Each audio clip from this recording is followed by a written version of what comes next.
111 বারেও সাংবাদিক দম্পতি সাগররণী হত্যা মামলার তদন্ত প্রতিবেদন দিতে না পারায় তদন্ত থেকে সরিয়ে দেওয়া হয়েছে র্যাবকে।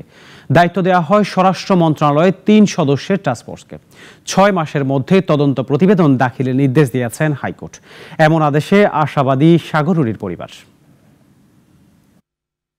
2012 সালে সাগররণী হত্যার তদন্তভার র্যাবের হাতে দেন তৎকালীন বিচারপতি শামসুদ্দিন মানিকের হাইকোর্ট বেঞ্চ।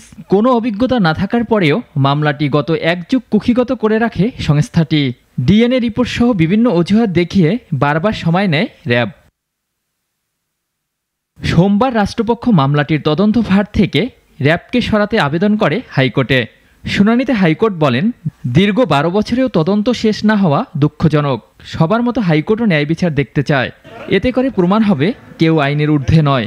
র্যাবের কাছ থেকে তদন্ত প্রক্রিয়াটা সরিয়ে স্বরাষ্ট্র মন্ত্রণালয়ের অধীনে উচ্চ পর্যায়ের টাস্কফোর্স গঠন করা হবে এবং সেখানে অভিজ্ঞ তদন্তকারী কর্মকর্তাদের সমন্বয়ে আগামী 6 মাসের মধ্যে হাইকোর্ট বিভাগে এই তদন্ত রিপোর্ট সাবমিট করতে হবে। হাইকোর্টের এমন আদেশে আশাবাদী মামলার বাদী নিহত রুনির ভাই নওশের রোমান।